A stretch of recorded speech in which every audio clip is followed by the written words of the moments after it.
به اندازه اینها برای نشر فکرشان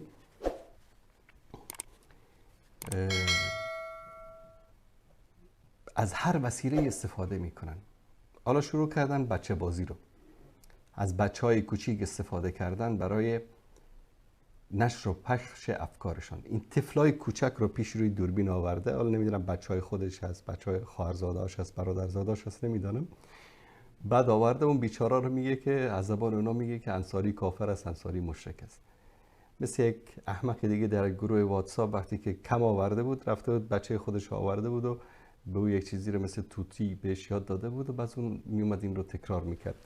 اون رو باز کلیپ صوتیشو گذاشته بود در گروه که ببین جواب فلانی، یعنی مقایسه کرده بود صحبت‌های اون رو با صحبت‌های من. اینها و زورشان که نرسید یا میکشن یا از محارمشان استفاده میکنن یا که از شروع میکنن به بچه بازی. حالا بچهای کوچیک رو آورده در جلوی دوربین، ببینید چی میگه. ببینید به این شکل دارن اینا فرزندان امت اسلامی رو تربیت میکنن که اینها فردا بزرگ بشن از اینا چه درست میشه. دقت بکنید دوستان عزیز.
دوستان عزیز، این به جایی که بیاد مثلا به این بچهای خودش قرآن یاد بده، توحید یاد بده، کلمه شهادتین یاد بده، نماز و روزه و زکات و حج رو براشون توضیح بده، اینا رو از این خردسالگی یک نصیر حالا نمیدونم جلوش مینویسه میگذاره، بعد با این بچه بازی ها میخوان اینها عقیدهشون رو و این افکار گمراه کننده خودشون در بین مسلمان ها نشر بکنن.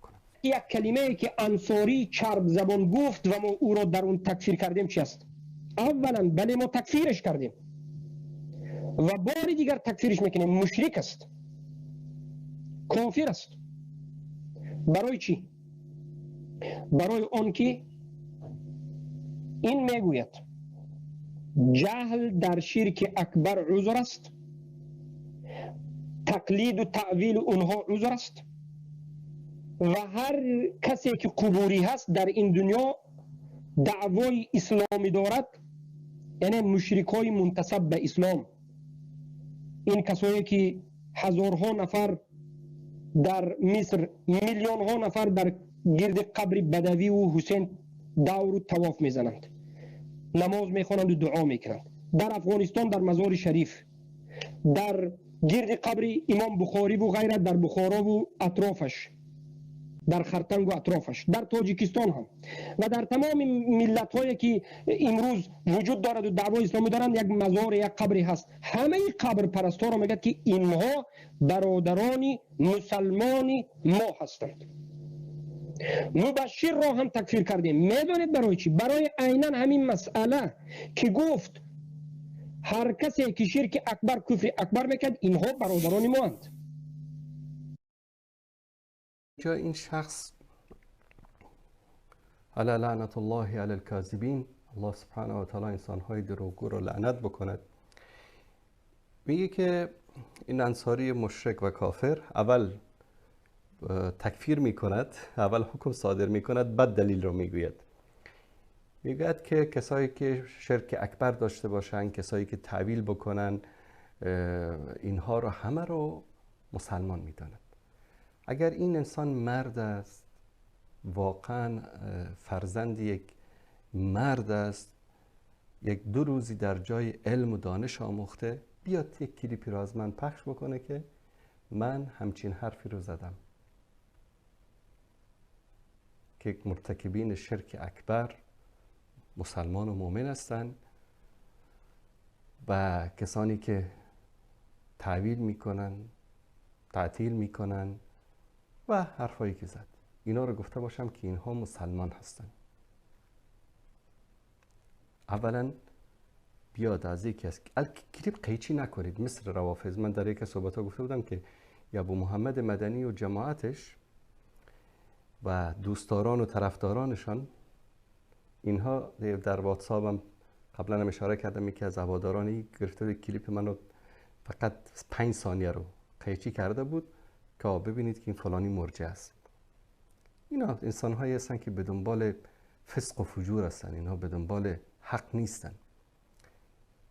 بیاد یک کلیپ کاملی از من رو پخش بکنه که من گفته باشم که بله این مرتکب شرک اکبر و فلان و اینها مسلمان و مؤمن هستن. در این مورد صحبت هایی داشتیم، همه این صحبت ها مفصل، علمی و منطقی با دلایل بوده. این نبوده که یک چیز مختصر اینطوری گفته باشیم که بعد اومده باشن بر اساس اون تکفیر بکنم. و این احمق فکر نمی کنم برنامه رو ببینه خودش. بعضی دوستان مغرضی دارن یا همون استخبارات هایی که امثال ابو محمد مدنی برای اونا کار میکنن تا جوانان تاجیک رو گمراه بکنن و از راه دور بکنن، شاید اونا براش فرستادن، الله اعلم. بعدش دیدید میگه میلیون ها انسان هایی که در مصر و تاجیکستان و افغانستان، یعنی اکثریت امت اسلامی رو اینا کافر میدانن، مشرک میدانن. و این یک واقعیت از برادران و خواهران عزیز باید قبول کرد که اینها یک سرطانن، اینها یک مرضن، اینا امت اسلامی رو به طرف تباهی میبرن، اینا ملت تاجیکستان رو تباه میکنن. کاری که رحمانوف نتوانست با مسلمانان بکنه، این مزدوران استخبارات غربی و شرقی میکنن، مانند ابو محمد مدنی. یک روز میشه داعشی، یک روز میشه مدعی خلافت، یک روز میشه سلفی، یک روز میشه علفی، یک روز میشه تکفیری، همه را از دم تکفیر میکنه. بر اساس همین حرفش، حالا من ثابت خواهم کرد که بر اساس همین حرفش همه علمای سلف و خلف رو این آدم تکفیر میکنه، همه رو از دم. این خیلی خطرناک است. مبشر مسلمیار رحمت الله علیه رو حدود 3 سال پیش در کابل ترور کردن. بعد از چی ترور کردن؟ بعد از این که با همین ابو محمد مدنی دروغگوی کذاب، این شخص با مبشر مسلمیار رحمت الله علیه استاد ثقافت اسلامی در دانشگاه کابل بحث کرد. جوان دعوتگری که عمر خودش رو در دعوت به سوی توحید و یکتاپرستی در افغانستان سپری کرده بود، با او بحث کرد. در بحث کم آورد. وقتی که در بحث کم آوردن، تکفیر خیلی راحت است، گفت که مبشر مسلمیار کافر است. چند روز بعد مبشر مسلمیار رو در کابل ترور کردن، شاگردان همین ابو محمد مدنی. و من در پیشگاه الله سبحانه و تعالی قسم میخورم که در قتل مولانا مجیب الرحمن انصاری، مبشر مسلمیار و خیلی از دعوتگران توحیدی و سلفی در افغانستان، امثال ابو محمد مدنی و شاگردانش و گروهی که اینها هستن دست داشتن. اول انسانها رو تکفیر میکنن، بعد از اون میکشن.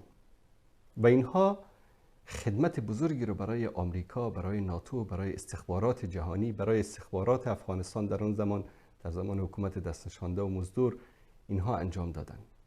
کاری رو که اونا نمیتوانستن انجام بدن، اینها انجام میدادن. و اینا دستشان با دشمنان اسلام در یک کاسه است، یا میدانن یا نمیدانن.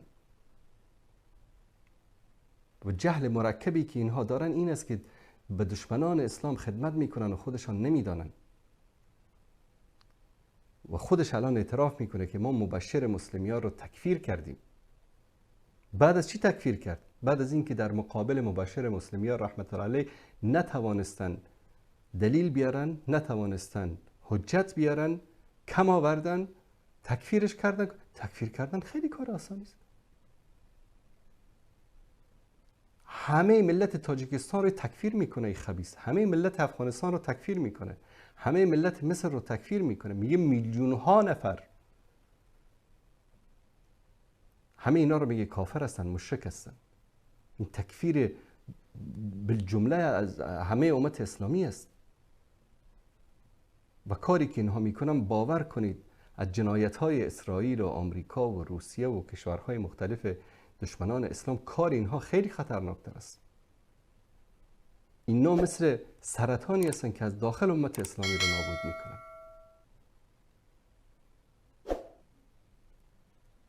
تکفیر کردن، بعد از اون کشتنش. تکفیر میکنن، میکشن.